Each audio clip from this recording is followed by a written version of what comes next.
Okay, in this lecture, we're going to go through really what ends up being at times one of the more difficult things to figure out, but one of the most important things to figure out when you're looking at the data from your research is to figure out what statistical analysis should I use on the data. I get this question asked of me all the time, not only of students but of faculty members as well. And there's times where, I'll be honest, it can be tricky, and there's times where sometimes it would be appropriate to use one of two different analyses. But I'll take you through the nuts and bolts of this process. What I want to highlight first is where I've gotten this handout, because I think it's a very helpful resource, and I did get it at the UCLA's website. And this website is very handy for being able to determine this information, what statistical test to use. What's also nice for the website is when you get to the finally figure out what test it is that you should use, you can click on that and it'll show you what that looks like in SPSS as well, or in SAS, or whatever computer data analysis program you're using.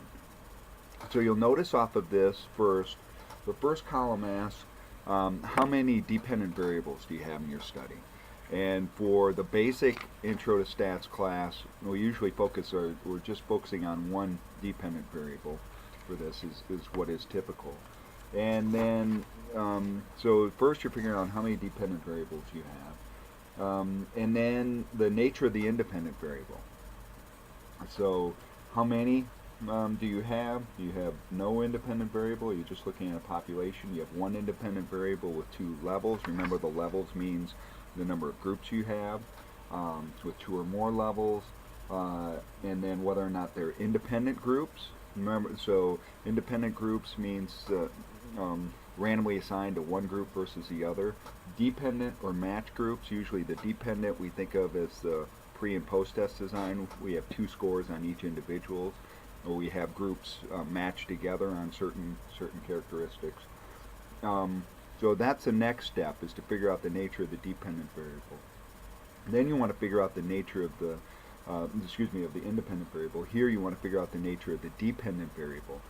So this was a part of probably the first lecture in class of figuring out what scale of measurement is the dependent variable on. Is it nominal, or often we'll call nominal categorical?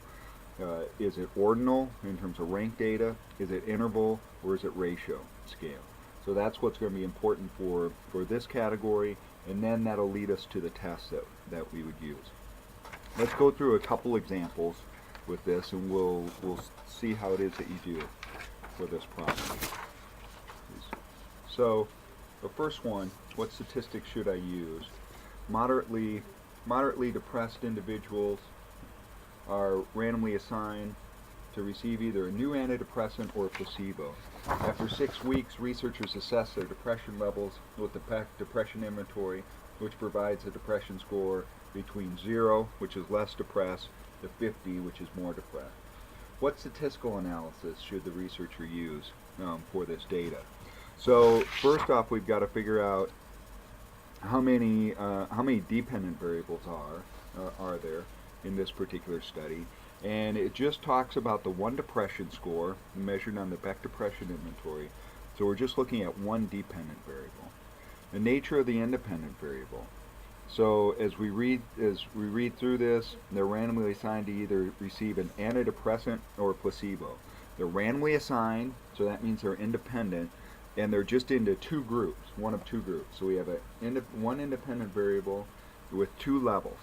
Two groups are either in the antidepressant or the placebo group. So we're at this point so far. Then the nature of the dependent variable.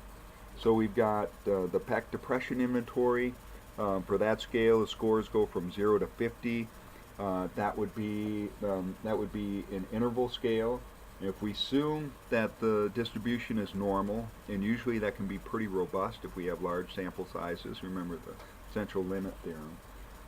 Then we would use an independent sample t-test. You'll notice if you're worried about the normality of the data, you have small sample sizes, then you might want to go down to this non-parametric test, which you may or may not have talked about in your class, but would be in chapter 16 of the Graviter and Walnut book. the Wilcox and Mann-Whitney test. Okay, typically what we would say for this one would be an independent samples t-test, though. Let's try one more. You might have just saw the answer. Moderately depressed participants, so we're dealing with all moderately depressed individuals here, were randomly assigned to one of three conditions: specific acupuncture, general acupuncture, and wait list. So you notice we've got three groups that they're randomly assigned to. After 6 weeks, researchers assessed their depression levels with the Beck Depression Inventory, same one that we talked about in here. So what statistical test would we use to analyze this set of data? Again, we're looking at just one dependent variable in this. So we're at one dependent variable.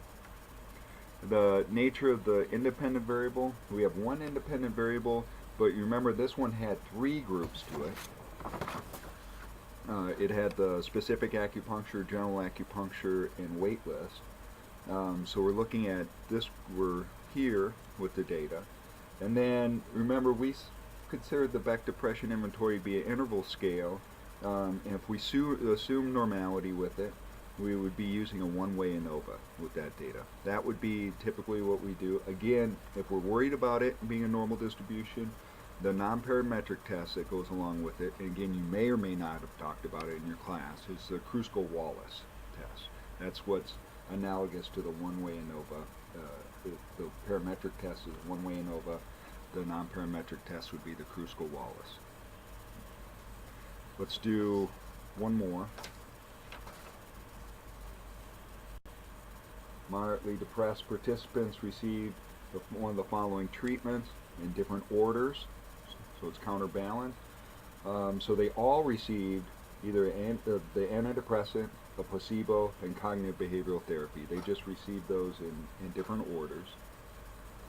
Participants completed the Beck Depression Inventory after each treatment. So for example, they got the antidepressant for 6 weeks, then they took the BDI, then they had the placebo for 6 weeks, and then again they assessed the BDI, and then cognitive behavioral therapy. What statistical analysis would you use for this set of data?